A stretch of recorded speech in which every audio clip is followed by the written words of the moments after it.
The morning Helen Leland woke up still breathing inside Patrick Talbot's house was the morning everything between them cracked open like parched earth under a summer flood. She heard him before she saw him. His boots were on the floorboards, slow and deliberate, the kind of steps a man takes when he does not want to disturb something fragile. She was sitting at the small table near the window, her fingers curled around a tin cup of coffee that had long gone cold, watching the pale gold light spread across the Nevada desert floor when he appeared in the doorway of the kitchen. He stopped. He looked at her. And then, in a voice that carried every war he had ever fought inside himself, he said it. "You are still here." 3 words, simple as gravel, plain as morning air. But Helen heard everything he did not say. She heard the astonishment underneath, the trembling relief of a man who had spent years expecting people to vanish. She heard the question he would never ask directly, the one that sounded like, "Why did you stay when every sign I gave you said to leave?" She heard the want, the buried, desperate, almost shameful want of a man who had taught himself to need nothing, and was now terrified to discover that was not true anymore. She set the tin cup down on the table. She did not answer him right away. She just looked at him, at the hard line of his jaw softened by the early light, at the shadow of sleeplessness under his eyes, at the way his hands hung at his sides like he did not know what to do with them now that he had spoken those words and they were loose in the world between them. And she understood, with perfect, devastating clarity, that this moment would either save them both or ruin them permanently. There was no middle ground left. She had arrived in the town of Crestfall, Nevada, in the spring of 1882 on a stagecoach that smelled of leather and men's sweat and fear. She had not come willingly. That was the truth she had been carrying alone since before the journey began, and it was the secret that would come to define everything between her and Patrick Talbot before the summer burned itself out. Crestfall sat at the edge of the high desert, a town that looked from a distance like someone had dropped it from a great height and left it where it landed. There was one main street wide enough for a wagon and a half, a general store, a livery stable, a saloon called the Red Meridian that never seemed to be fully closed, a small church that leaned faintly to the left as if in perpetual doubt, and a sheriff's office that smelled of pine sap and gunpowder. The surrounding land was scrub and dust, and the kind of silence that pressed against your eardrums and made you think you were hearing things. Helen was 26 years old when she stepped off that stagecoach. She had dark hair, serious gray eyes, and the particular posture of a woman who has learned to take up as little space as possible in a room full of men. She wore a brown dress that had been good once, and a pair of boots that were not designed for desert walking. She carried one trunk, a small sewing kit, and a letter she had read so many times the folds were wearing through. The letter was from a man named Gerald Whitmore. Gerald Whitmore owned a cattle operation outside Crestfall and had placed an advertisement in a St. Louis newspaper seeking a practical woman of good character for the purposes of matrimony and household management. Helen had answered that advertisement after a winter in which she had buried her mother, lost the small income that had kept them both alive, and been quietly informed by her landlord in St. Louis that her rent would no longer be considered charitable. She had answered because she had no choice. She had answered because the alternative was worse. And she had answered knowing, with the cold certainty of someone who has survived genuine disaster, that this was not a love story she was walking into. It was a transaction. She could live with a transaction. What she could not live with was what she discovered when the stagecoach stopped and Gerald Whitmore was not at the station. Instead, there was a boy of perhaps 15 holding a sign with her name spelled wrong, Helen Leland, who told her in a nervous rush that Mr. Whitmore had suffered a riding accident 2 weeks prior and would be unable to meet her, and that she should follow him to the house and wait. She followed. She waited. She waited 3 days in a house that belonged to someone else, eating food prepared by a housekeeper named Dolers who looked at her with deep, private pity, before Gerald Whitmore's brother arrived to explain the situation. Gerald Whitmore had not merely suffered a riding accident. Gerald Whitmore had broken his spine in that riding accident and would not walk again, and had, in his subsequent despair, consumed a quantity of whiskey sufficient to ensure that he would not be marrying anyone in the foreseeable future. The arrangement, said the brother, was regrettably void. Helen's passage back to St. Louis could not be funded as the Whitmore finances were currently complicated. She was, in the polite phrasing of Gerald Whitmore's brother, welcome to make alternative arrangements. She sat with that for a very long night, and then she did what she had always done when the ground gave way beneath her. She put her boots on and walked until she found something to hold onto. The something she found was a position offered by a woman named Abigail Crane, who ran a small boarding house on the east side of Crestfall's Main Street and needed someone to handle linens, mending, light cooking, and the management of 3 rooms that she let out weekly. The pay was small. The room was smaller, but it was hers. Helen took it. She had been in Crestfall 4 days when she first saw Patrick Talbot. She was hanging laundry on the line behind the boarding house, working methodically in the late afternoon heat, when she heard raised voices from the alley between the boarding house and the building next to it. She turned to look, more from instinct than curiosity, and saw a man standing with his back to her and 2 other men facing him. The 2 men she recognized vaguely from the saloon, the type she had already learned to categorize as trouble that traveled in pairs. The man with his back to her was broad-shouldered, dressed in a gray work shirt and dust-brown trousers, and he was not moving. One of the 2 men said something she could not quite hear. The second man laughed in a way that made her stomach tighten. The man in the gray shirt said something back, quietly, and she caught only the end of it, something like "not today." And then the conversation ended with a kind of compressed violence, a shove, a counter-shove, a moment where every person in that alley, including Helen, was perfectly still, and then the 2 men walked away and the man in the gray shirt turned around.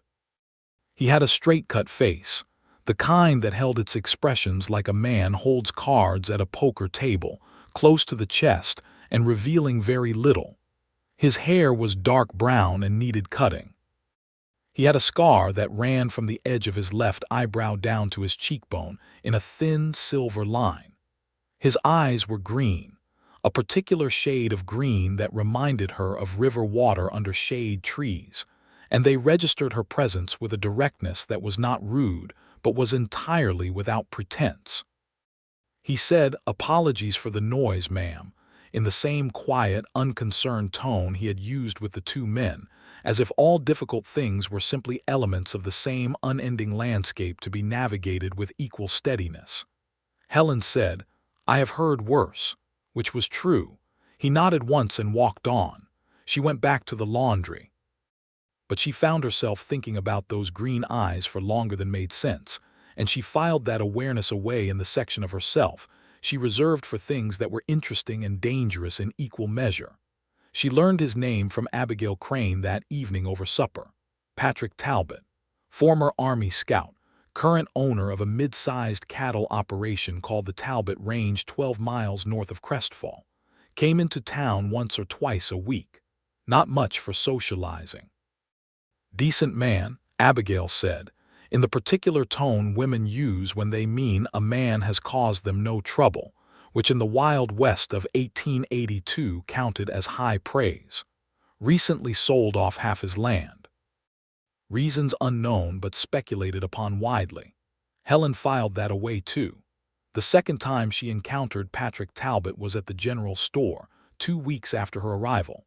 She was attempting to purchase a spool of heavy-gauge thread for a mending project and had miscalculated her remaining funds. She was standing at the counter having a very quiet internal crisis about being 30 cents short when a hand appeared beside hers, set 2 coins on the counter and withdrew. She looked up. Patrick Talbot was standing a foot away, apparently examining the shelf of canned goods with complete absorption, as though he had not just resolved her financial difficulty with the casual indifference of a man dropping a stone into water. She said, I did not ask for assistance." He turned to look at her then, and his expression was still that same steady, unrevealing thing, but something in his eyes was slightly warmer than it had been in the alley. He said, "I know, take it anyway." She took it. She paid for the thread. She walked out of the store with the specific internal turbulence of a woman who has just been seen clearly by someone for the first time in a very long time, and who does not yet know whether that is a gift or a threat. She decided it was probably both. The weeks that followed were a complicated kind of choreography. She was building her footing in crestfall, slowly, the way you build anything on uncertain ground, carefully, and with constant awareness of what might shift beneath you. The boarding housework was steady enough. Abigail Crane was a fair employer, not warm but not unkind, and the other residents of the house included a traveling salesman named Cooper who was never sober before noon but always polite, and an older woman named Mrs. Fletcher who was waiting out a legal dispute over property and had opinions about everything and shared them freely. Patrick Talbot continued to come into town. He continued to do so without making a production of it, in that quiet, self-contained way of his. They crossed paths more frequently than chance alone could explain, which Helen noticed and did not examine too closely, because examining it felt like opening a door she was not prepared to walk through. Then one afternoon in early June, something happened that changed the architecture of everything. Helen was walking back from the church, where she had been leaving a donation of mended clothes for a family recently burned out of their homestead, when she turned a corner and came upon a scene that stopped her breath. A young woman, perhaps 19, was being held by the wrist in the street by a man twice her size whose voice was pitched at the particular frequency of someone who believes his property rights extend to human beings. The young woman's name, Helen would learn, was Rosalie Vega. Her captor was a man named Dale Hurst, who ran a gambling establishment and considered himself to have certain claims over Rosalie's labor and time that Rosalie did not share. Helen had grown up watching her mother be diminished by the casual cruelty of men who believed themselves entitled, and she had developed a specific reflex in response to witnessing injustice, which was that her body moved before her better judgment could weigh the consequences. She walked up to Dale Hurst and said, in the clearest voice she owned, "Let her go." Hurst turned. He was a large man with small, calculating eyes and the particular dangerous quality of someone who has never once been made to feel the cost of his actions. He looked at Helen with the slow assessment of a predator evaluating a new variable and said something about how this was not her business. Helen agreed, in principle, that it was not her business. And then she looked at Rosalie, who was looking at her with the desperate silent pleading of someone who has stopped expecting rescue but has not quite stopped hoping for it, and she said to Hurst, "Nevertheless." She was not certain later how it resolved. She said several specific things she did not quite remember afterward. She stood her ground in a way that made her knees shake invisibly. And then from somewhere behind her there was a presence, a large, still, deliberate presence that positioned itself just slightly to her left and said nothing at all, but whose being there shifted the entire weight of the moment. Hurst looked at Patrick Talbot for a long moment. Then he released Rosalie's wrist, said something about not being worth the trouble, and walked away. Rosalie fled. Helen stood in the street for a moment, her pulse still violent in her throat, and then she turned to look at Patrick. He was watching her with that green-eyed steadiness and something else, something she was only beginning to recognize as the look of a man reassessing what he thought he understood. He said, "That was either very brave or very unwise." She said, "It was both. Where I come from, that is usually the only option." Something in his face shifted then, something small but significant, like a door left ajar that had been bolted for years. He said, "Are you all right?" The question was simple. It was genuine. It had no motive behind it except the motive itself. And Helen, who had not been sincerely asked that question by anyone in a very long time, found it suddenly difficult to answer. She looked away at the street and said, "I will be." He said, "Come on. I will buy you a cup of coffee. You look like you could use something to do with your hands." She went. They sat in the back corner of the only eating establishment in Crestfall that was not also a saloon, a small place run by a woman named Me whose coffee was strong enough to offend the casual drinker, and they talked for 2 hours. Not about important things initially. About Crestfall, about the strange particular atmosphere of a desert town, about horses, which Helen knew something about from a childhood spent partly on her uncle's farm in Missouri. Patrick listened in the way that very few people actually listen, not waiting for his turn to speak, but genuinely receiving what she said, turning it over, responding to the actual content rather than the expected shape of conversation. She found out that he had grown up in Texas, that he had served as an Army scout in the late 1870s during a period that he described with the specific careful language of a man who carries the weight of what he saw but will not burden others with the details. That the land he had sold was sold to cover a debt that was not his but that he had agreed to carry, because the alternative was to watch someone he cared about lose everything. He said this matter-of-factly without self-pity, which she found more affecting than any dramatic declaration could have been. She told him she had come to Crestfall to marry a man who had not been in any condition to marry her. She said it flatly, with the same economy of emotion. He did not offer sympathy or platitudes. He said, "That must have been a shock." She said, "It was clarifying." He looked at her for a moment, and something in his face softened in a way she suspected it did not soften very often or for very many people. He said, "Clarifying is a good word for things like that." She walked back to the boarding house alone in the early evening, the desert air cooling rapidly the way it does at altitude, and she sat on the edge of her narrow bed and pressed her hands flat on her knees and admitted to herself, in the most honest and private sector of her interior life, that she was in significant trouble. Because Patrick Talbot was the kind of man who made her want things she had long since concluded she did not have the luxury of wanting. That was a dangerous position to be in when you had no resources, no certainties, and a past that had taught you that wanting things was usually the prelude to losing them.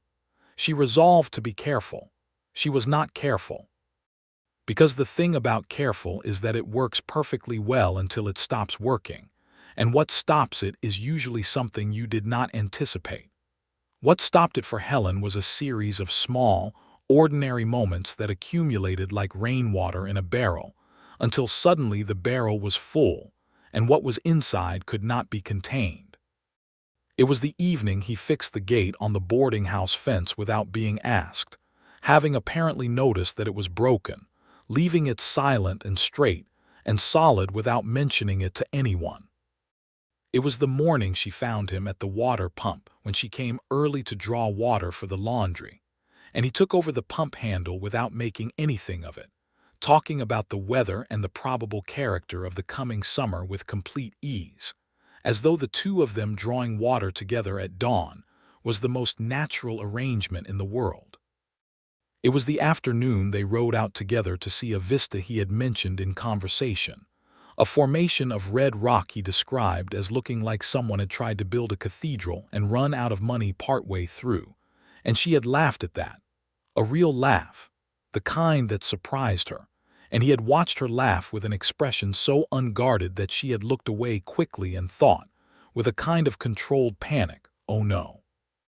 It was an evening in late June, when he told her about the dark past he carried. They had been sitting outside the boarding house on the wooden step that served as its front porch, watching the last light leave the sky, and she had said something about the army, something offhand about what he had seen out there, and he had gone quiet for a long time. Then he had said that there was a massacre, that he had been ordered to scout for a patrol that he had already told his commanding officer was riding into something they should not be riding into, and the commanding officer had not listened, and 19 men had died as a result, men he had known, and the guilt of having been right and not being heard had lived in him since then like a bone that healed crooked. She did not say, "I am sorry," because that felt insufficient and he would not want it. She said, You told the truth and you were not believed. That is not the same as failing." He looked at her for a long time. He said, "I have not told many people that." She said, "Why did you tell me?" He said, "Because I think you understand what it is to carry something that is not yours to carry." They looked at each other in the last of the light, and something passed between them that was too large and too specific to be accidental, and too complicated to be named easily. And they both looked away at the same time, back at the darkening sky, and sat with it in the particular charged silence of two people who have just said something true to each other, and are not yet certain what it means to do so. The trouble arrived, as trouble in the Wild West reliably does, in the shape of a man on a horse coming from a direction you did not expect. His name was Warren Cole, and he had been Patrick's business partner until 18 months prior, when the nature of that partnership had been revealed to contain a hidden motive that Patrick had not anticipated and had not forgiven. Warren Cole had been running a secondary operation through the Talbot Range land, a cattle rustling scheme that involved falsified brands, bribed county officials, and a network of buyers that operated clean across 3 territories. When it came apart, as these things eventually do, Cole had quietly arranged for the evidence to point primarily at Patrick, and had then disappeared into the Western territories like smoke. Patrick had spent the subsequent period first in jail, then cleared of charges by the testimony of a man who had seen enough and decided honesty was less dangerous than continued complicity, and then methodically selling off parts of his land to cover the legal fees that had attended the whole disaster. He had told Helen about this in pieces, not all at once, the way you share something that still has the power to hurt you, carefully, watching the other person's face for the kind of judgment you cannot afford. She had not judged him. She had listened, and then she had said, in the quiet certain way she said things, "A man who would do what he did to you is not finished." Men like that come back. She was right. Warren Cole came back on a Tuesday in July, riding into Crestfall with 2 men she did not recognize, checking into the Red Meridian's upstairs rooms, and sending word to Patrick through a mutual acquaintance that he wanted to talk. Helen found out about it from Rosalie Vega, who had become, in the week since the street incident, a person Helen considered something close to a friend. Rosalie worked at the saloon, not in any of the capacities that word implied in most cases, but as a cook, a fact that Crestfall's gossip economy had never quite managed to accurately represent. Rosalie knew everything that moved through the Red Meridian, and she appeared at the boarding house that evening with wide, concerned eyes and the specific energy of someone carrying dangerous information. Helen went to Patrick. She found him at his place in town, a small rooming house on the other end of the main street where he stayed when ranch business kept him in Crestfall overnight, and she knocked on his door at 8 in the evening, and when he opened it she said, without preamble, "Warren Cole is here. He has men with him. You should not go to whatever meeting he is proposing alone." Patrick looked at her in the doorway for a long moment. His expression was doing something complicated that she could not quite read. Then he said, "Come in." She came in. The room was spare and functional, the way all his spaces were, but there were books on the small table and a hand-drawn map of the range pinned to the wall, and these things struck her as intimate in their ordinariness, small evidence of the interior life he kept so privately maintained. He told her he already knew Cole was in town. He told her he intended to find out what Cole wanted before deciding what to do about it. He told her this was not her concern, and he said it without sharpness, but with the particular quiet insistence of a man who is accustomed to placing himself between danger and others. Helen said, "Everything that concerns you concerns me." She said it before she had decided to say it, and when it was out in the air she heard how much she meant it and felt briefly alarmed by herself. Patrick went very still. He looked at her with those green eyes, and the expression on his face was something she had not seen there before, something open and almost pained, and he said, carefully, "Helen," she said, "I know," which covered a great deal of ground. He said, "I am not in a safe position." Meaning Cole. Meaning the whole tangled, dangerous history of it, she said. I have not been in a safe position since I stepped off that stagecoach. That has not stopped me yet. Something broke open in his face then. It was brief and then the steadiness returned, but she saw it clearly. She had been in enough kinds of darkness to know when someone was letting light in through a crack in the wall. He said, I cannot ask you to be part of this. She said, you did not ask. I am telling you. He was quiet for a moment. Then he said, all right. They made a plan. It was a simple plan, as the best ones are, built on the straightforward principle that you do not meet a man with hidden motives on his terms and his timeline. Patrick sent word to Cole through the same mutual acquaintance that he would not be meeting him privately.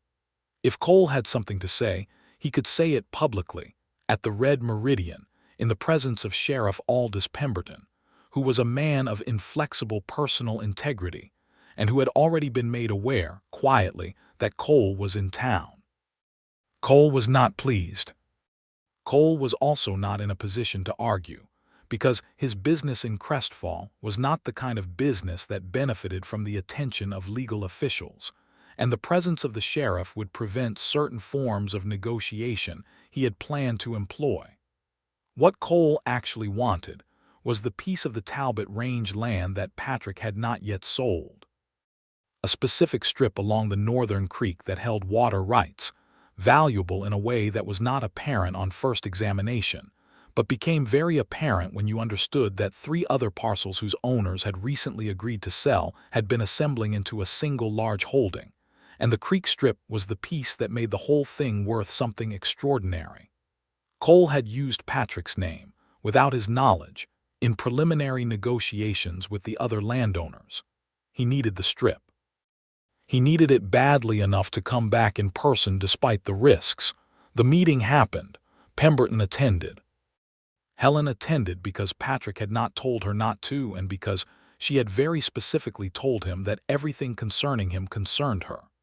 She sat at a table in the Red Meridian and watched Warren Cole try to construct a reasonable face over his desperation, and fail in the way that men who are primarily motivated by greed eventually fail when the plan they built on someone else's suffering is no longer proceeding as expected.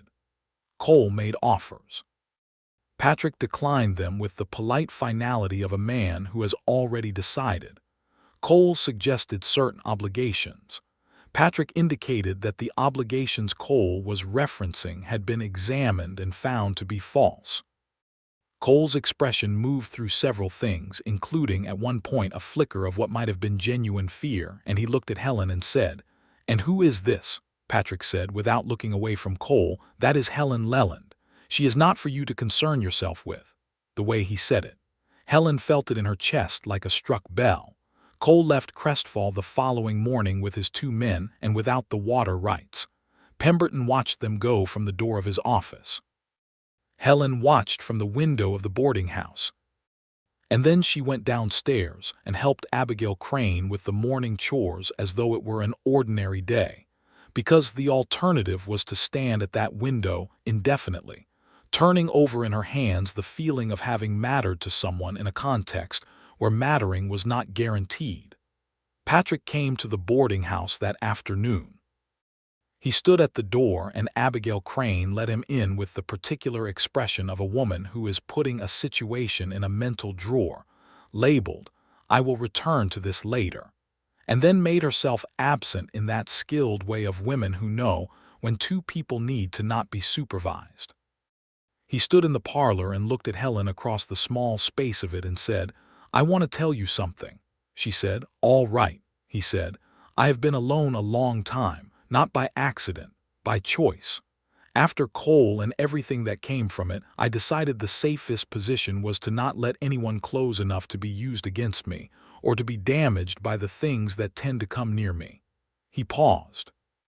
He was looking at the floor briefly, a rare concession to vulnerability, and then he looked up at her.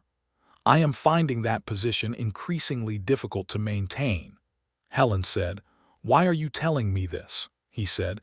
"Because you are standing in my life, Helen.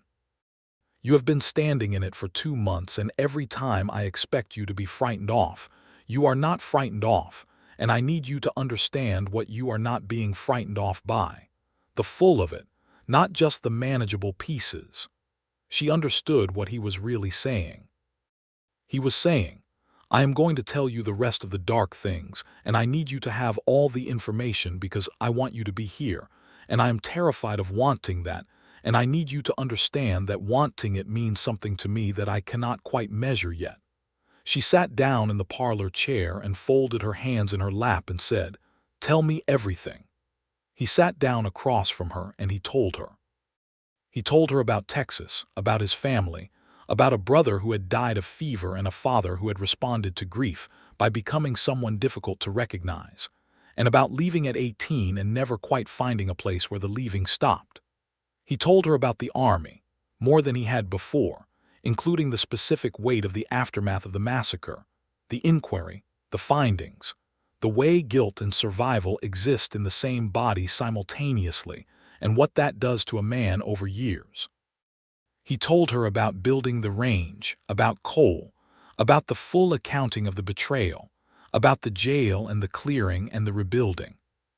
He told her about the land sales, which were 3 in total, not 1.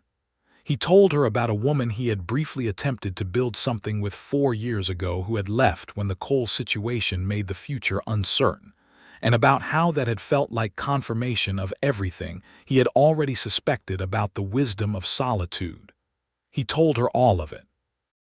And when he was finished, the afternoon had become evening, and the light in the parlor was golden and low, and Helen looked at him in that light, and felt something she had no accurate word for, which was approximately the sensation of recognizing a landscape you have never seen but somehow always known. She said, "I came here because I had no choice. I stayed because you were here."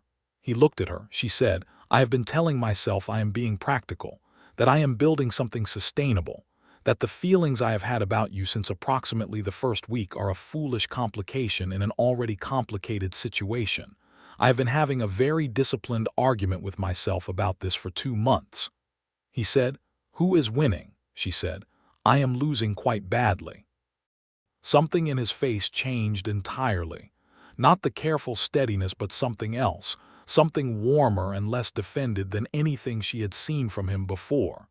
He said, "Helen," she said, "Patrick." He said, "May I?" and stopped.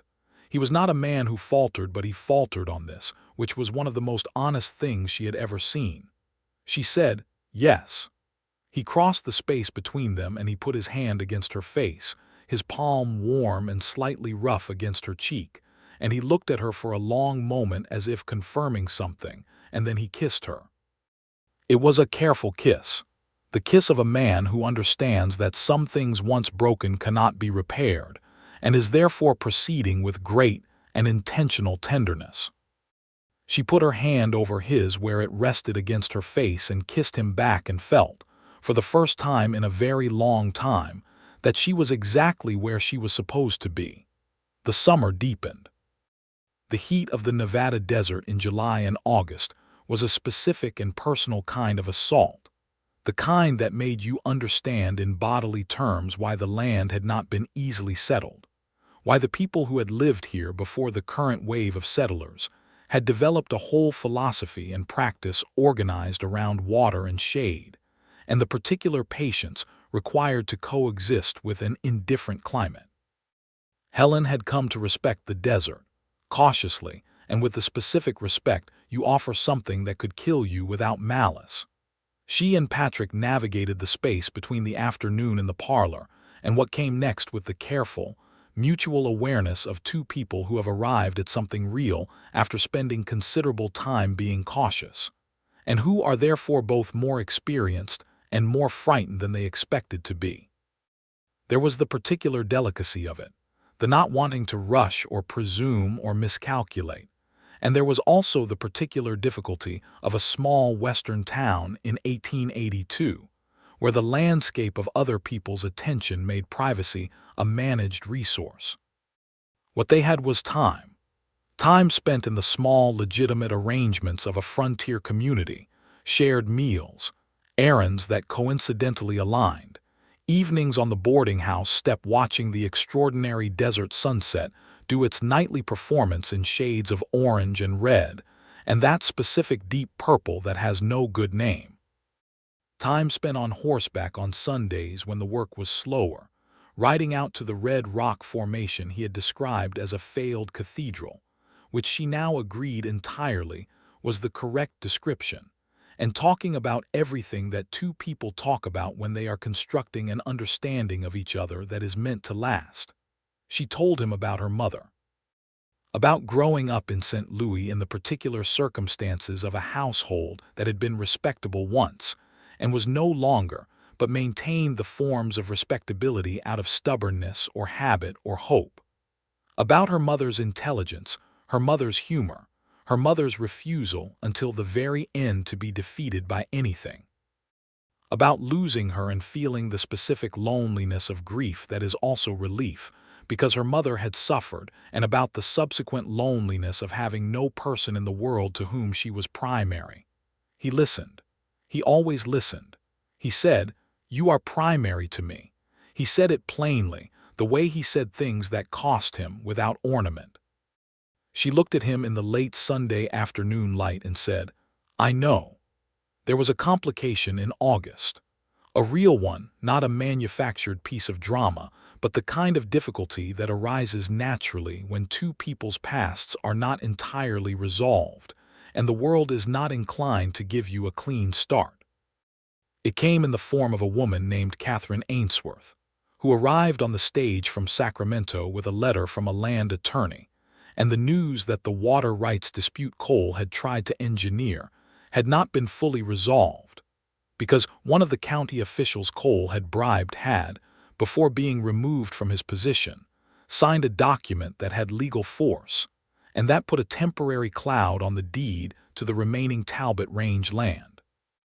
The situation required legal navigation, a trip to the county seat, documentation, and approximately 6 weeks of anxiety during which the shape of what Patrick was building, and whether it would hold, was genuinely uncertain.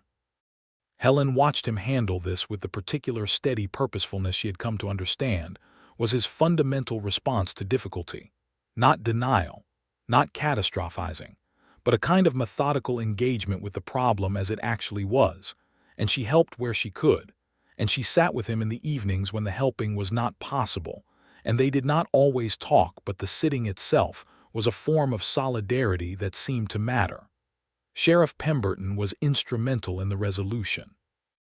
He had maintained, since the original Cole situation, a quiet investigative interest in Cole's activities, and the documentation he had accumulated was sufficient, when presented to the county court, alongside the testimony of Patrick and 2 other landowners Cole had manipulated, to have the fraudulent document voided and the deed restored cleanly. The morning Patrick came back from the county seat with the news, he rode directly to the boarding house. Helen was in the kitchen helping Abigail with baking, a task she had taken on partly for income, and partly because the physical simplicity of it was something she found grounding when her mind was elsewhere, which lately was often. Patrick came through the door and he said, in the tone of a man who has just put down something very heavy, "It is done. The land is clear." She set down the rolling pin. She crossed the kitchen and she put her arms around him, which she had not yet done, not quite like this, fully and without reserve, and he held on to her in the particular way of someone who has been holding themselves very tightly for a very long time and has finally been given permission to let go. He said against her hair, "It is done." She said, I know. The fall came.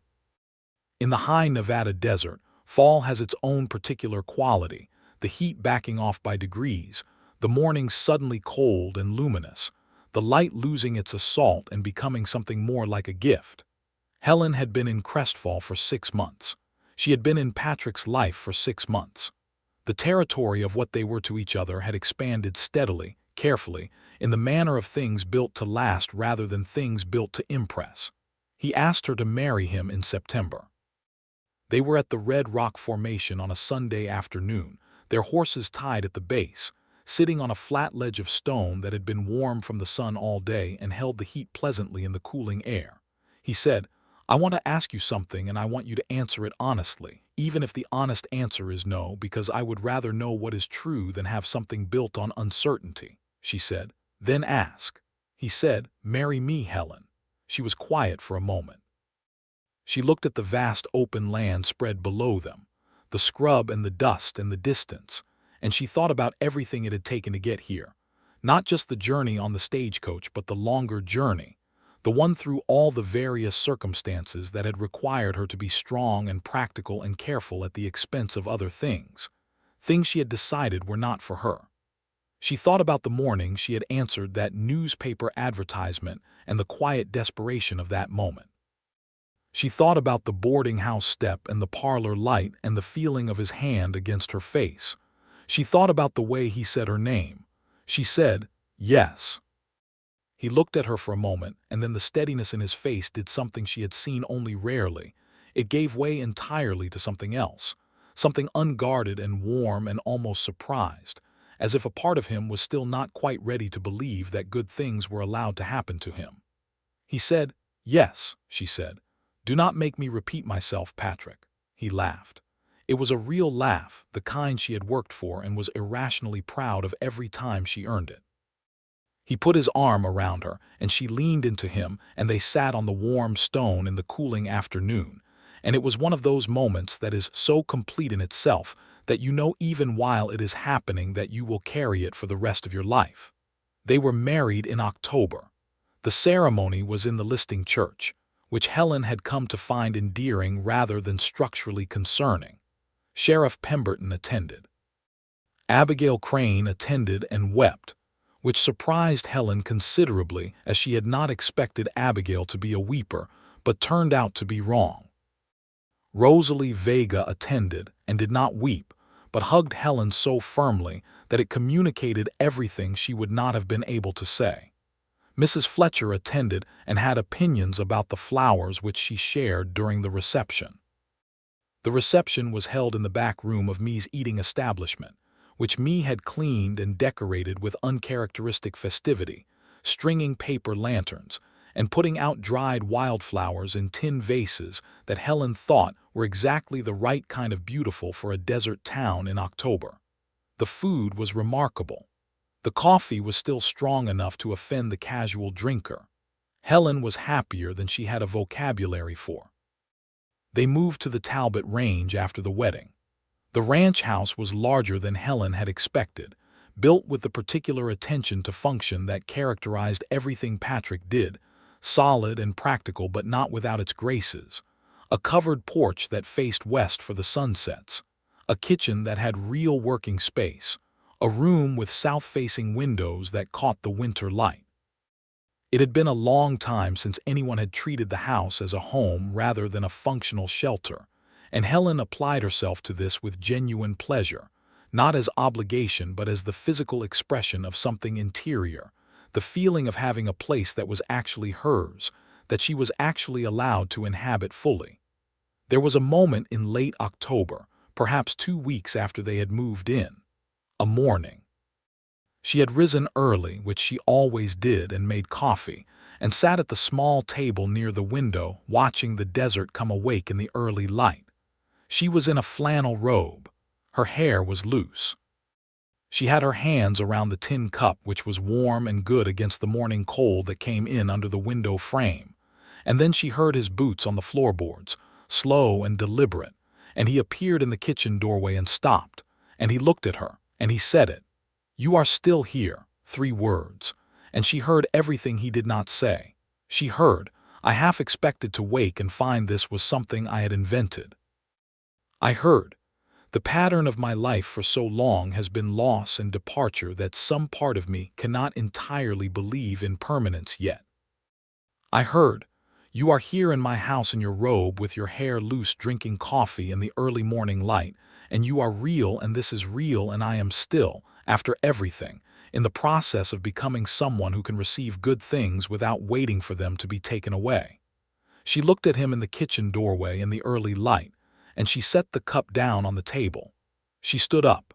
She walked toward him. She put both her hands against his chest, feeling the solid reality of him under her palms, and she looked up at him and said, "I am still here. I am going to be still here tomorrow morning, and the morning after that, and the one after that. For as many mornings as there are." He put his hands over hers where they rested on his chest. His jaw worked for a moment. He was not a man who cried easily, but his eyes held something then that was close to it. He said, "Helen," she said, "Patrick, stop being surprised. You are going to exhaust yourself." He made a sound that was half laugh and half something else entirely, and he pulled her toward him and held her. They stood in the kitchen doorway in the early morning light, with the cold desert air coming in, and the coffee going cold on the table, and she felt, with perfect settled certainty, that she had never been anywhere in the world that was more exactly where she needed to be. The winter came hard that year, 1882 into 1883, the kind of Nevada winter that comes with a specific and personal intention.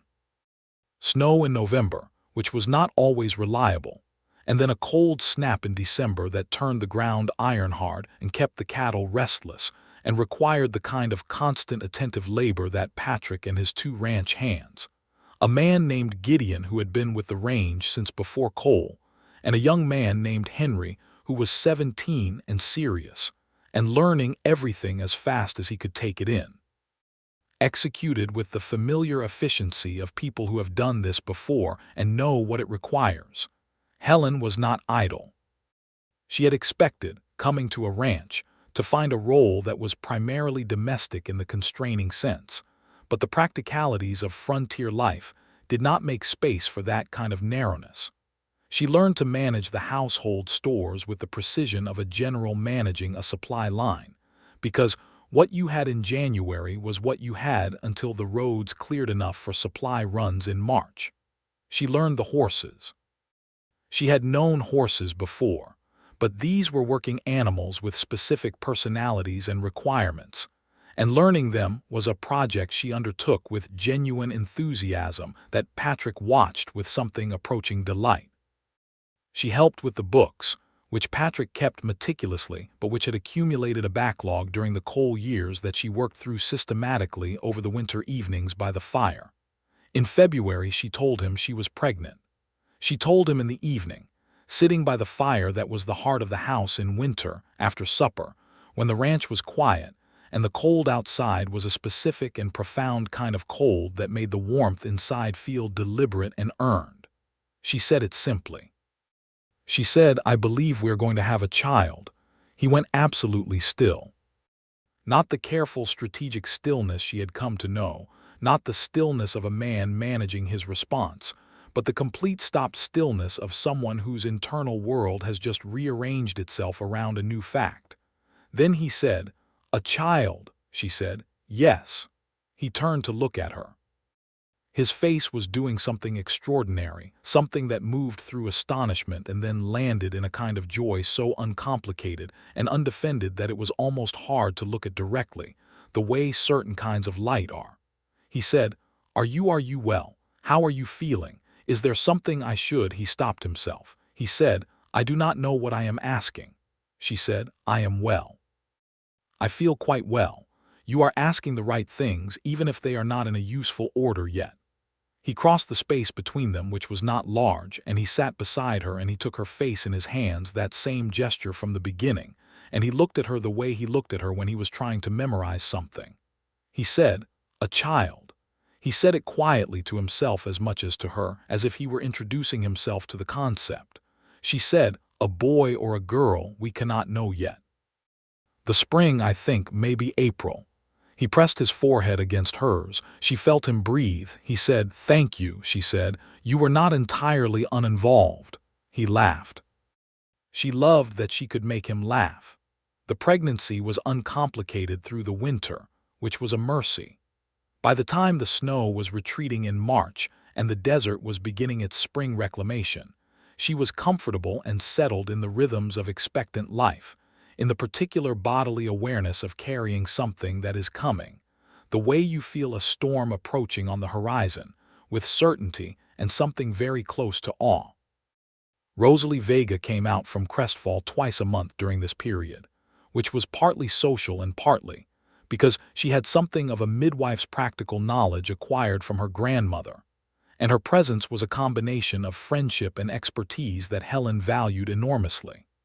They would sit in the kitchen drinking tea, and Rosalie would ask practical questions and share information with the frank matter-of-factness that Helen had come to understand was Rosalie's native register.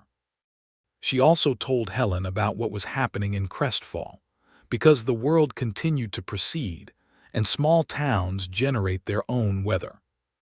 The news from Crestfall included, in March, the information that the Red Meridian had a new owner, a woman from San Francisco named Violet Cross who had managed establishments before and intended to run a clean, above-board operation, which in the current context meant no gambling debt slavery, adequate pay for all staff, and a kitchen that produced actual food rather than the previous incarnation's gesture toward it. Rosalie was considering a position there. Helen encouraged this. The other news was that Dale Hurst had not returned to Crestfall since an interaction with Sheriff Pemberton in January that had made his continued presence inadvisable. This was entirely positive. Her son was born on the 14th of April, 1883, in the ranch house, in the room with the south-facing windows that were letting in the morning light. Rosalie attended, as did a physician who had established himself in Crestfall in January, a young man named Dr. Fairfield who was efficient and calm and earned Patrick's immediate and permanent approval by being straightforward and competent, and not treating Helen as though she were less capable of handling information than he was. The labor was long but not dangerous. Patrick was outside the door for all of it, which Helen could hear because she could hear him pacing, the particular rhythm of his boots on the floorboards, and it gave her something to listen to during the harder hours, something steady and present and specific. When it was done and the child cried for the first time, she heard the pacing stop. Dr. Fairfield opened the door and said something to Patrick that she could not hear, and then Patrick came in. He stood at the foot of the bed and looked at Helen, and then at the small wrapped bundle she was holding, and his face did the thing again, the extraordinary unguarded thing that she had first seen the day she told him she would marry him. She said, "Come and meet your son." He came forward carefully, as though the floor might not hold him, which was the opposite of his usual quality, and he sat on the edge of the bed and looked at the child. The baby had read in his coloring that neither of his parents quite accounted for and was making small determined sounds, and had arrived in the world looking, Helen thought, like someone who fully intended to form opinions about it as soon as possible. Patrick looked at his son for a long time without speaking. Then he said, "What shall we call him?" Helen said, "I have been thinking about Thomas, after your brother if you would like." He looked up at her. She saw what that cost him to receive and what it meant that she had offered it. He said, "Thomas," she said, "Thomas James Talbot. Is that all right with you?" He said quietly, "That is all right with me." They called him Thomas. He was everything a first child is, which is enormous and bewildering and transforming in ways you cannot fully prepare for regardless of how much advanced consideration you apply. Patrick became a father with the same steady, purposeful engagement he brought to everything he did, which did not mean the same as calm, because Thomas was not always a calm subject, but which meant present and patient, and paying attention in the particular careful way that matters most. Helen watched Patrick with Thomas and felt something that added itself to the accumulation of things she felt about this man. Something that was specific to seeing how someone loves a child they did not expect to have, and has discovered they would do anything for. It was a kind of love that humbled her and also made her want to tell him about it, which she did, one evening when Thomas was 3 months old and finally sleeping for consecutive hours and they were sitting on the covered porch watching the sunset. She said, "You are a wonderful father." He was quiet for a moment. He said, "I am trying to be." She said, "You are not trying, you are doing. There is a difference." He looked at her. He said, "You are the center of everything, Helen. I need you to know that." She looked at him in the evening light and she said, "I know, you are mine, same." They sat in the particular piece of that, the sunset doing its extravagant work in the western sky, the desert settling into its evening sounds, the distant sound of Thomas inside the house making the small, contented noises of a sleeping child. The year moved through its seasons in the way that ranch years do, organized by the weather and the cattle and the work. The particular rhythm of a life lived in close relationship with land and animals and the unpredictable fact of weather. The summer of 1883 was hot but not disastrously so. The range recovered from the winter. Gideon negotiated a raise and received it.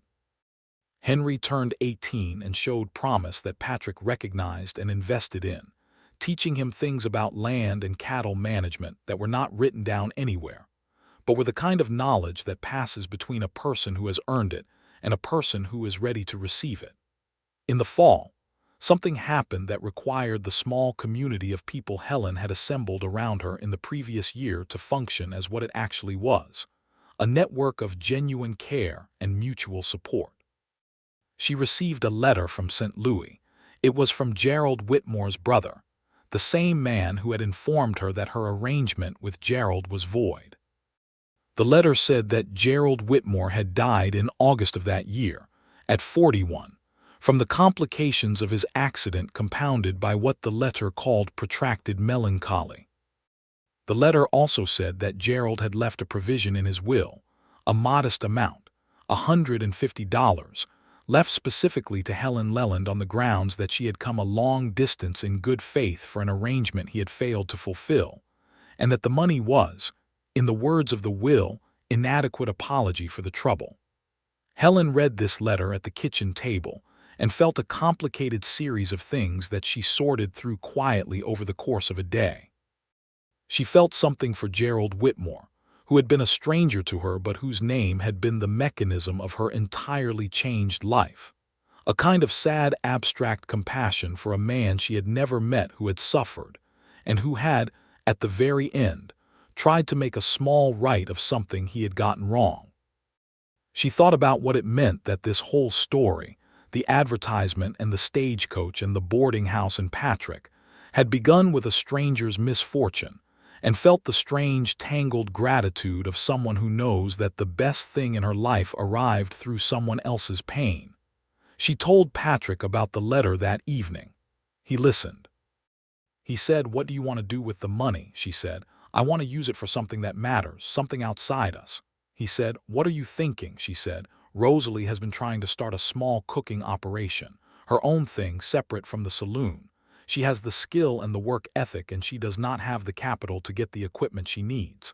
He looked at her for a moment and said, "Then that is what we should do with it." She said, "It is not your money." He said, "Helen, what is mine is yours, and what is yours is ours. That is not a negotiation, it is just a fact."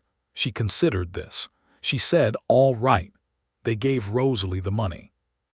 Rosalie wept, which was completely unlike her, and then recovered and began making very specific and practical plans, which was entirely like her. Within 6 months she had established a small kitchen operation that sold meals to the working men of Crestfall and surrounding operations. Her food was recognized immediately as being exceptional, and within a year she had a space of her own and more business than she could comfortably handle, which she addressed by hiring 2 women who needed the work. None of this would have happened the same way without the $150 from Gerald Whitmore's guilty conscience, which meant that Gerald Whitmore's story was part of this story too, threaded through it in a way that was not tidy but was true. In the winter of 1883, Patrick made a decision about the remaining land. He had been considering, since the resolution of the coal dispute, whether to attempt to reacquire the parcels he had sold, or whether to build differently with what remained. He came to the conclusion, after the kind of careful extended thinking he brought to significant decisions, that reacquiring the sold land was not the point. The point was building something sustainable on what was here. He expanded the herd strategically. He improved the water management on the creek strip, working with an engineer who came out from the county seat and helped them develop a system for maximizing the water rights they held. He made the Talbot Range genuinely profitable for the first time in 3 years. Helen was involved in all of it in the ways she had become involved in the ranch's function, as a genuine partner in its operation, not in the sense that required her to perform every task, but in the sense that her intelligence and judgment were applied to its decisions, and her understanding of its finances was complete. This was not the norm in frontier marriages of the time, and she was aware of that. Patrick was aware of it too, and did not find it complicated. He had told her once that he had never understood the principle of marrying someone and then operating as if they were not fully capable of engaging with the realities of their shared life. He said he found it both impractical and unkind. She agreed. They proceeded accordingly. Thomas was learning to walk in the early months of 1884. This occupied a considerable portion of the attention and energy of the ranch house, not because he was a difficult child, but because walking, it turned out, was only the beginning of a set of ambitions that Thomas was developing rapidly and that required constant engagement. He was vocal. He had opinions. He had the green of Patrick's eyes and the determined set of Helen's jaw, and a personality that seemed to be negotiating between his parents' very different natural approaches to the world, sometimes methodical and patient, sometimes purely driven by intensity of feeling. Patrick watched Thomas with the specific attention of a man who is discovering something new about himself through the experience of it. He had not, as he had told Helen once, expected to be a father. The wanting of it had been so suppressed for so long that it had almost convinced him it was not there. Now it was the most present thing in his daily existence, alongside Helen, alongside the work, threaded through everything. One Sunday in March of 1884, they rode out to the Red Rock Formation, the three of them, which was different from before because Thomas was on the saddle in front of Patrick, very solemn about this, holding onto the pommel with both hands and occasionally announcing his observations about the landscape to anyone within range. Helen rode beside them on the horse she had come to know well over the past year and a half, a steady bay mare she called Clay because of the color of her coat and the matter-of-fact quality of her temperament. They sat on the flat stone ledge in the afternoon light, and Patrick held Thomas, who was very interested in a small lizard that appeared and disappeared among the rocks, and Helen watched them both and thought about where she had been 2 years ago, the stagecoach, the wrong name on the sign, the small room in the boarding house, the first morning in the desert that had felt so entirely foreign to everything she had known. She thought about the alley and the gray shirt and the green eyes. She thought about the thread and the 2 coins and I know, take it anyway. She thought about the morning in the kitchen doorway and 3 words and everything beneath them. You are still here. She was still here. She intended to go on being still here. She had built something here that was not a transaction and was not a consolation and was not a practical arrangement for the purpose of survival, even though it had begun in the territory of those things. It was love. It was the specific and chosen and daily renewed love of 2 people who had found each other in the circumstances of difficulty, and had decided, against considerable evidence that difficulty was the nature of things, that it was possible to build something good. She thought about this and felt the warmth of the flat stone and the coolness of the March air, and the sounds of Thomas explaining his views about the lizard to Patrick, who was listening with complete seriousness. She said, to both of them and to herself, and to the vast open desert below, I am still here. Patrick turned to look at her.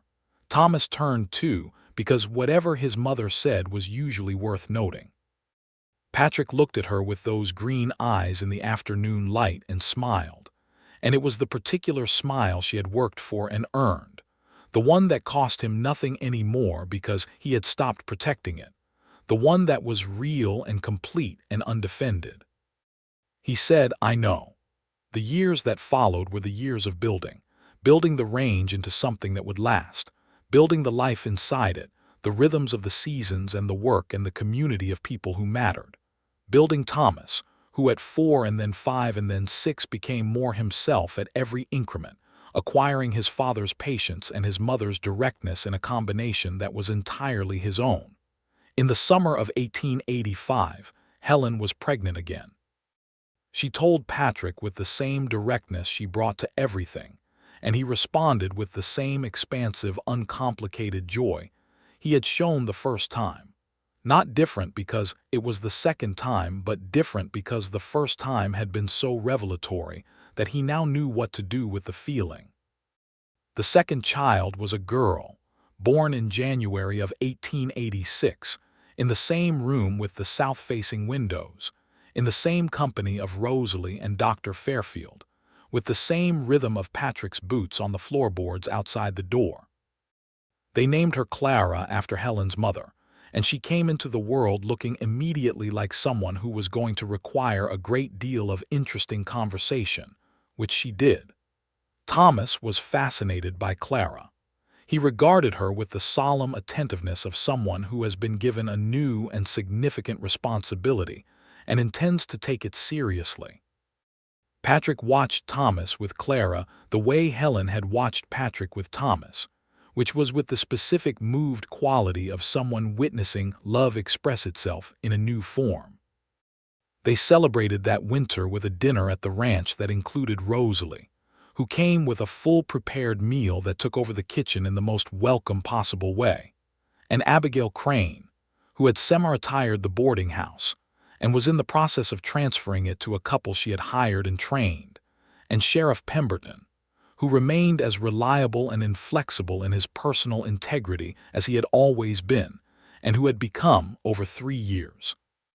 Something that could accurately be described as a family friend, and young Henry, who was 20 now and running the south section of the range with the confidence of someone who had been properly taught.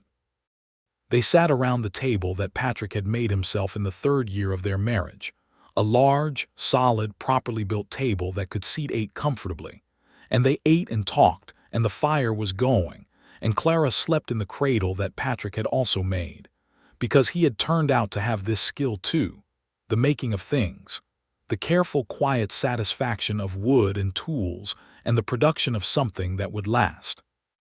Thomas sat next to Henry, who was his particular hero for reasons that had to do with horses and the south section, and Henry's quality of taking Thomas's questions completely seriously.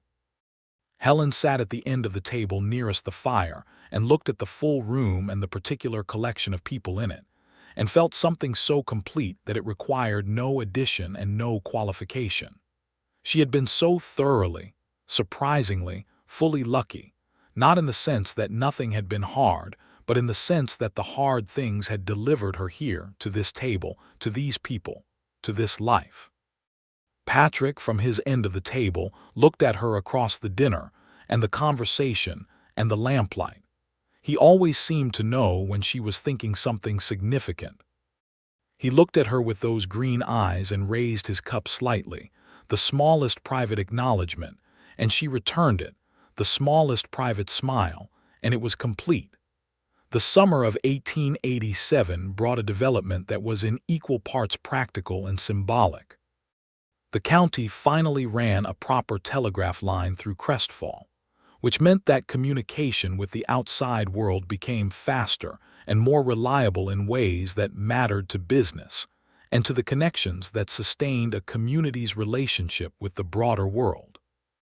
Patrick sent the first business telegraph from the Crestfall office, a cattle sale negotiation with a buyer in Sacramento that had previously required weeks of letter exchange. It went through in 20 minutes and the reply came back the same afternoon. He came back to the ranch that evening slightly amused by the strangeness of it. He said, "The world is becoming very small."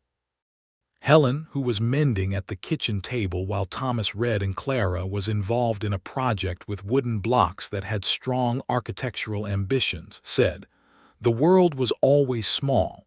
We just could not see across it as easily."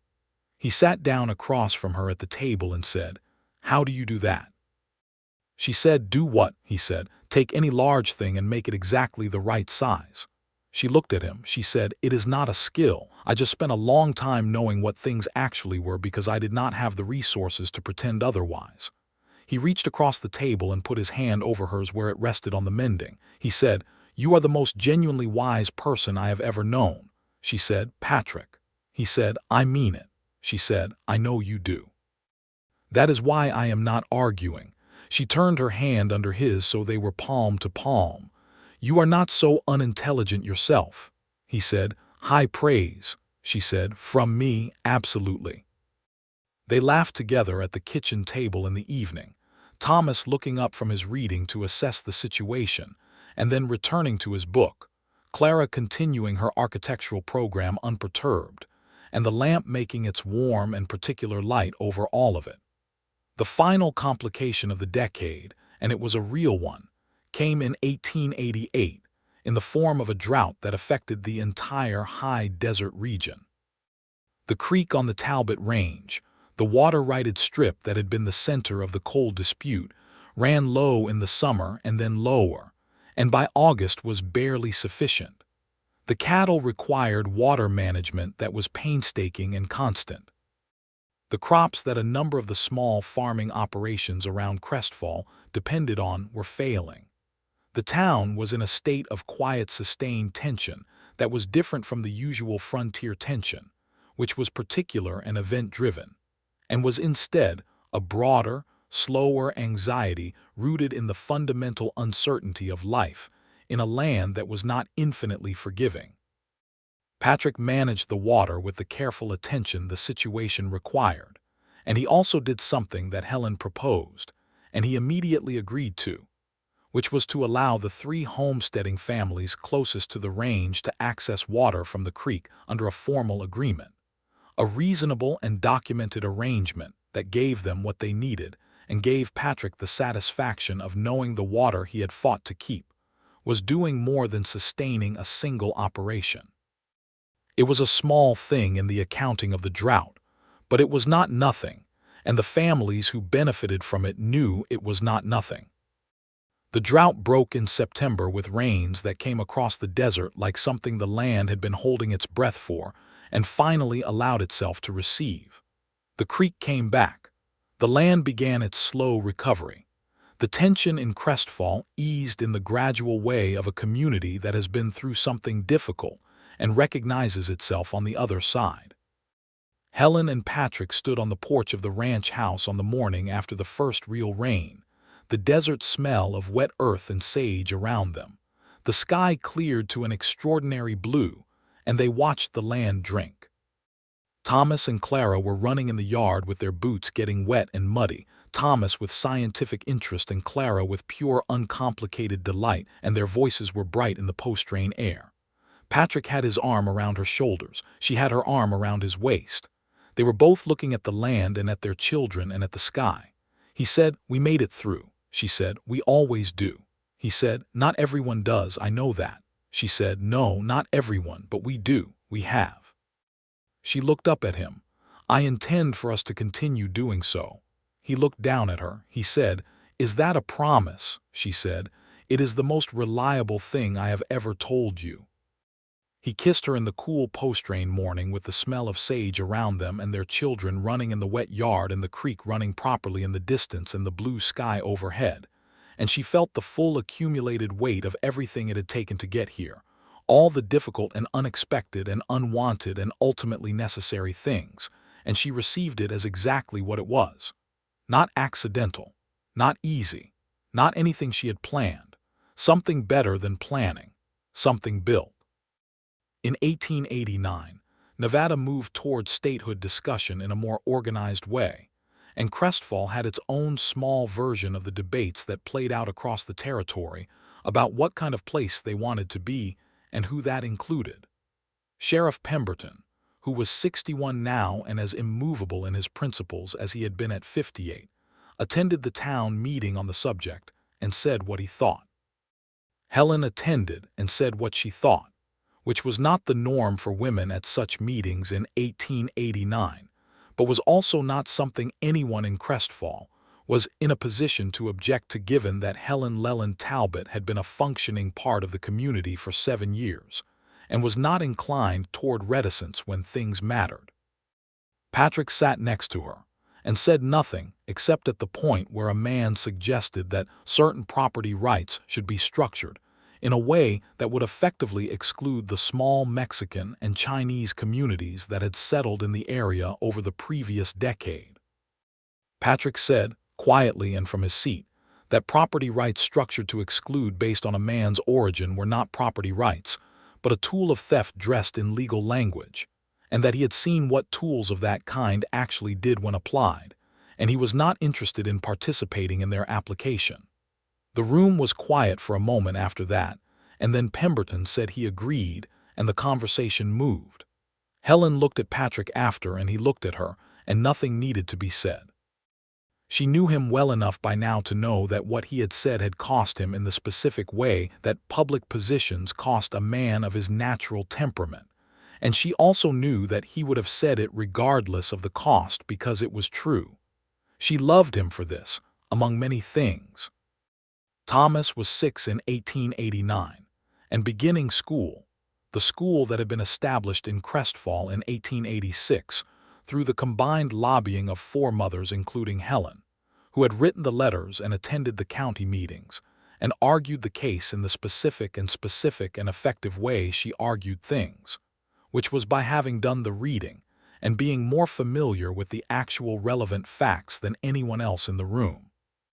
Thomas attended school with the same solemn intensity he brought to everything, and came home with questions that often required the full combined resources of both his parents to address.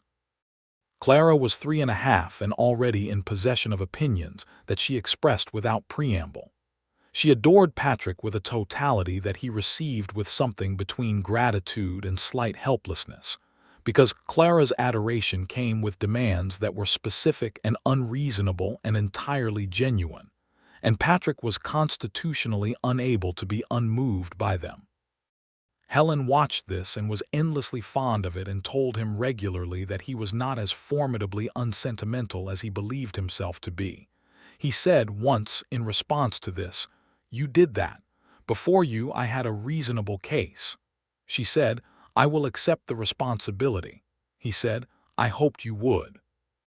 The ranch continued to grow in the steady, sustainable way of something properly managed. Henry became, in these years, as close to a partner as an employee could be, his knowledge of the range comprehensive and his judgment reliable. He married a woman named Sarah in 1888, a school teacher who had come to Crestfall from Oregon, and whose presence added over time to the particular community that had grown up around the Talbot Range. Rosalie's cooking operation became, by 1889, the most reliable establishment in Crestfall for a decent meal.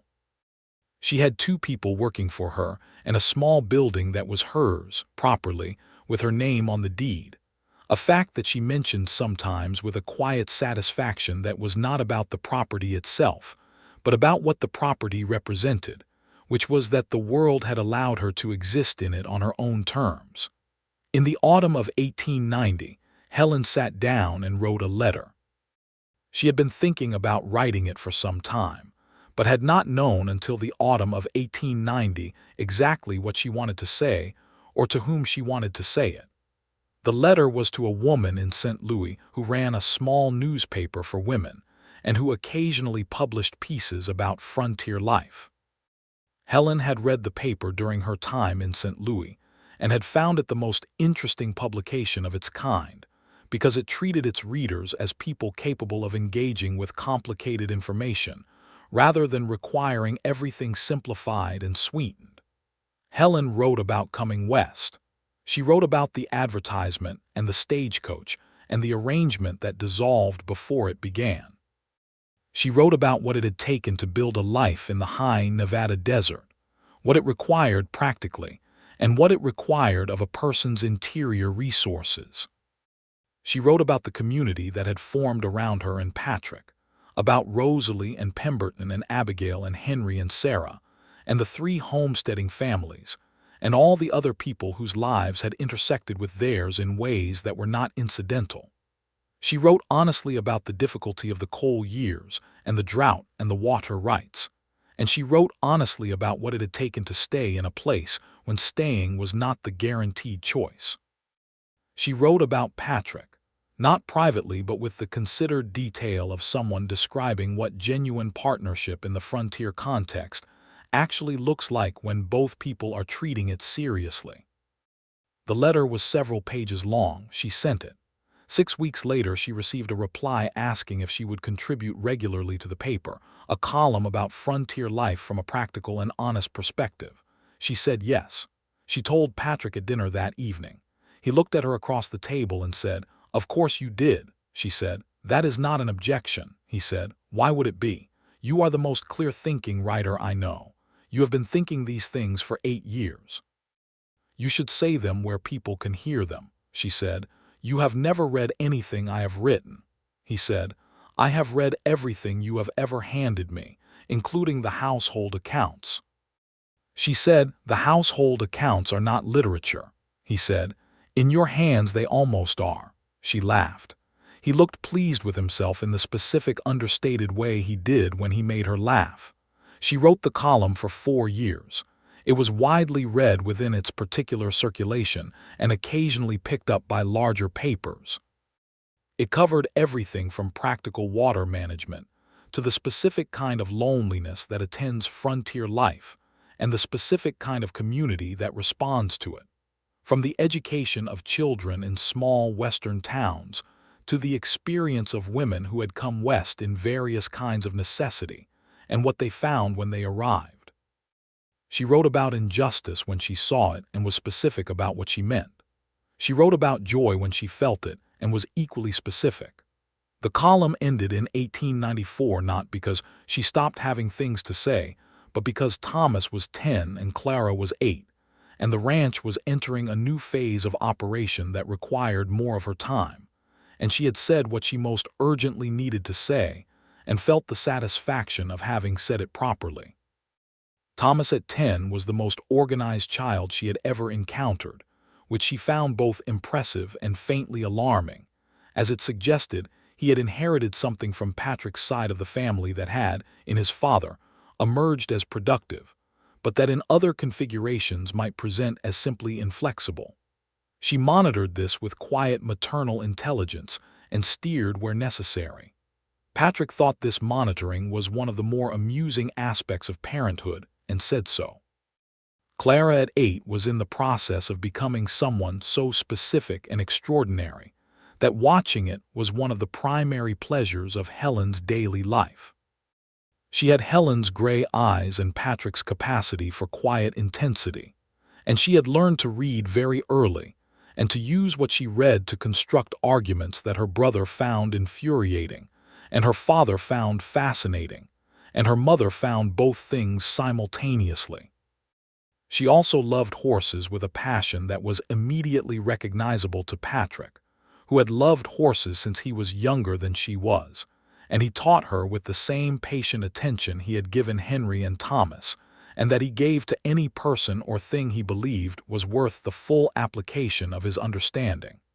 In 1895, Patrick turned 45. Helen organized a celebration that was characteristically her, specific and genuine, and attended by exactly the people who mattered and no one present for form's sake. She had written to Patrick's remaining family, a cousin in Texas who was the only one left from the generation before, and the cousin came, a man named Edward who was quiet and decent, and who looked at Patrick's life with an obvious pleasure that was not envy but its better cousin, the pleasure of seeing someone from your own history arrive somewhere good.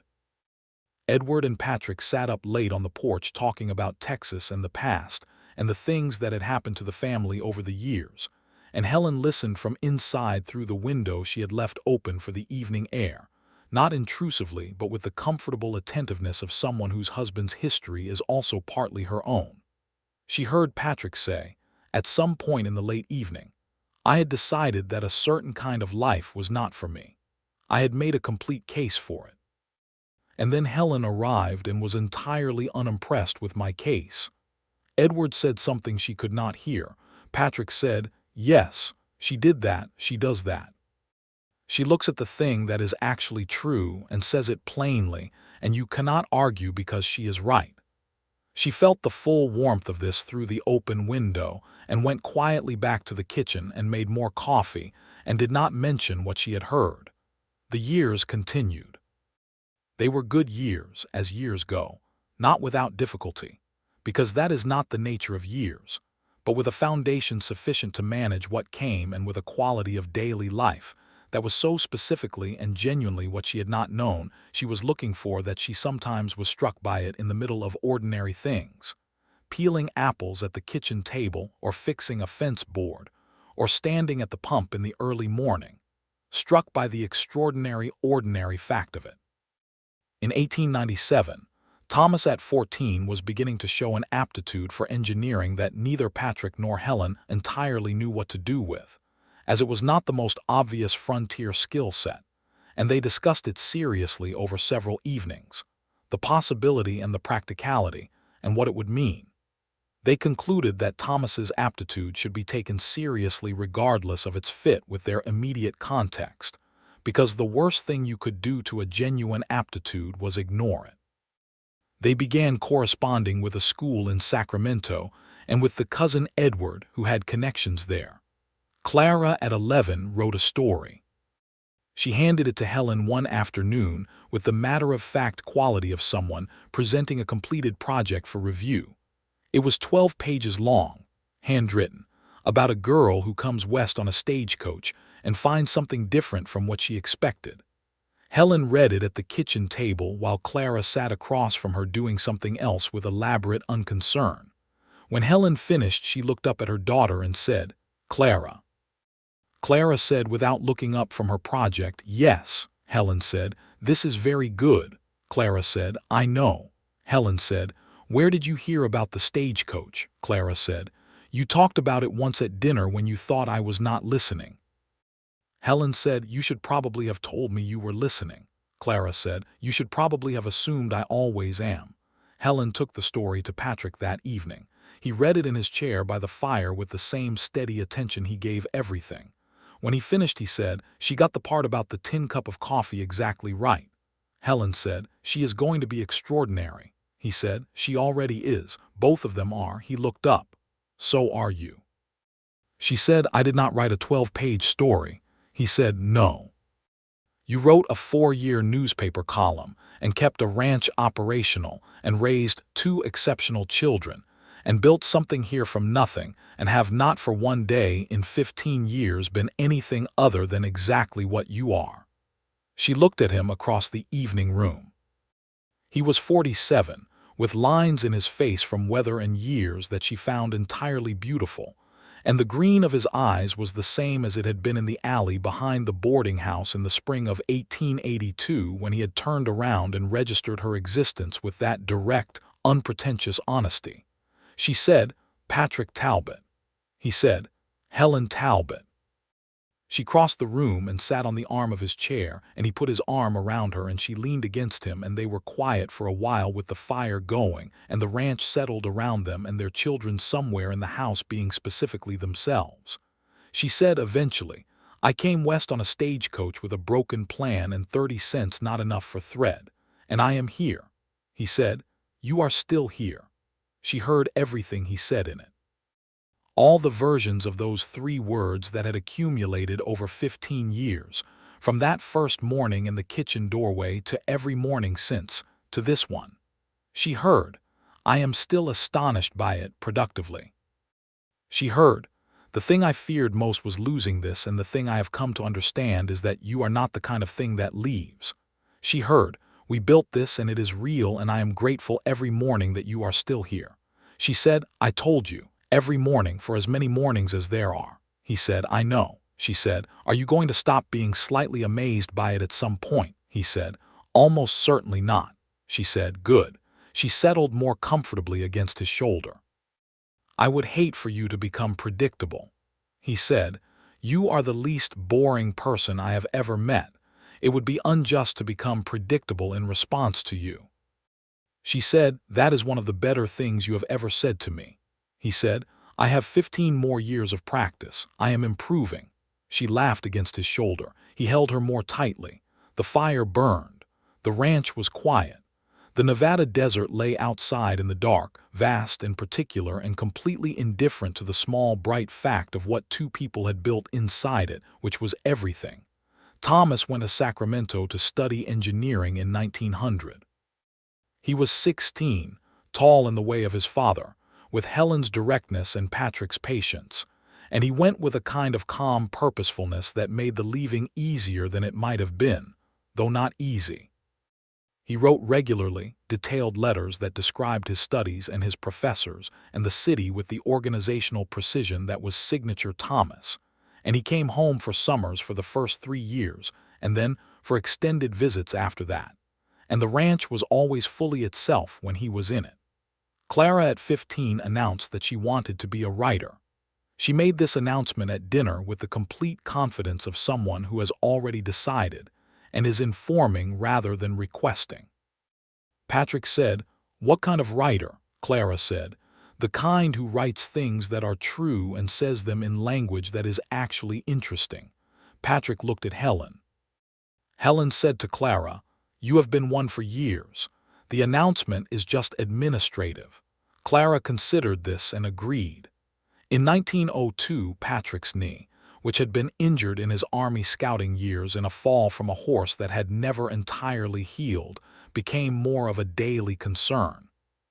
He managed it with the same steady practicality he brought to everything, using the knee brace that Dr. Fairfield's replacement, a younger man named Dr. Hartley who had been in Crestfall since 1896, recommended, adjusting his physical engagement with the ranch work in the ways necessary, and delegating more to Henry, who was by now 38 and as capable of running the range as anyone.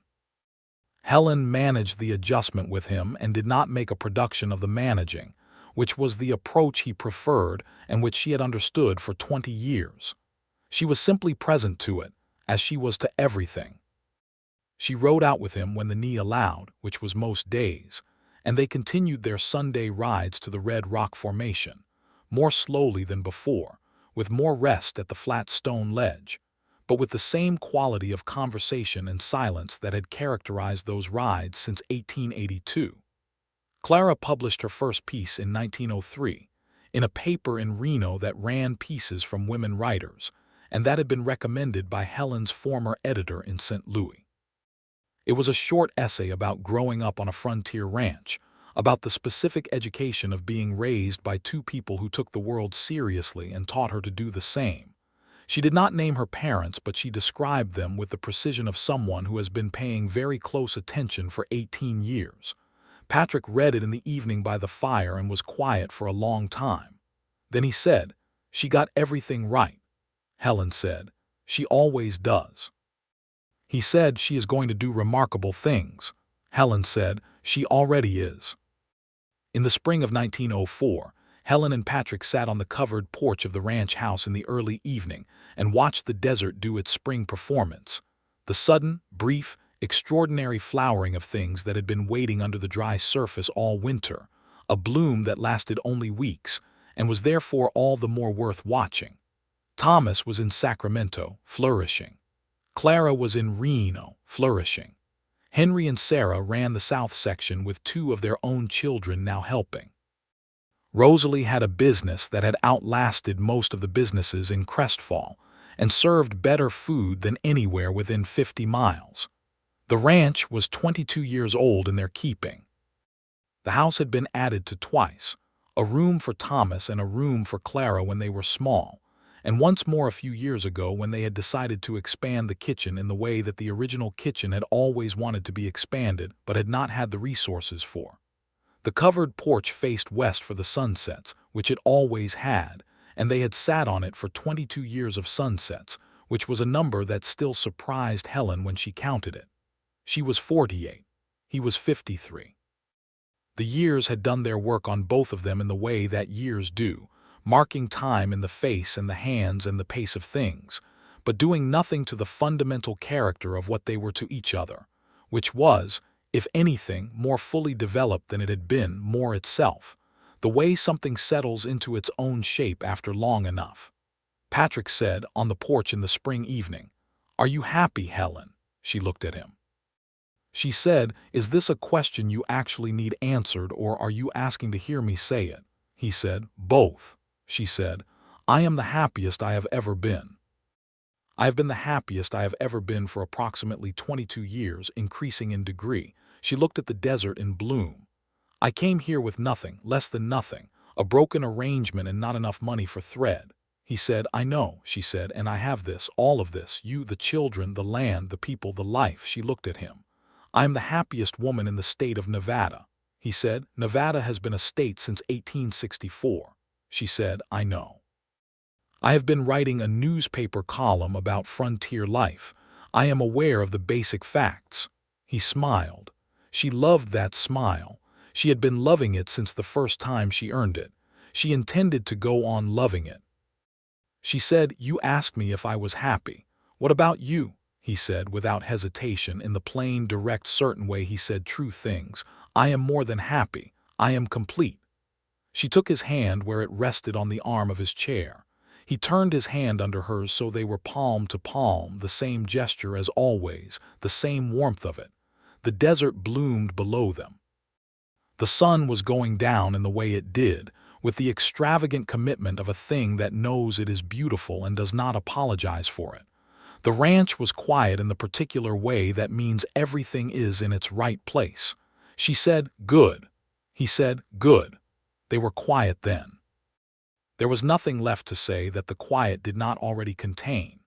Years of accumulated mornings and evenings, and difficult seasons, and good ones, and children, and work, and laughter, and honesty, and the daily chosen renewal of everything they had decided to build. All of it present in the comfortable and specific silence of two people who know each other completely, and have chosen to keep knowing each other for as many mornings as there are. The desert light went gold and then orange and then a deep and extraordinary red, and the night came up from the east slowly, and the stars appeared, which are always a revelation in the high Nevada desert, the sheer number of them, the way they make the sky feel like proof of something. They sat on the porch together and watched the stars come out one by one and then all at once, the way they always do, and the air was cool and the ranch was theirs and she was still here. She was still here. She always would be. For as many mornings as there are.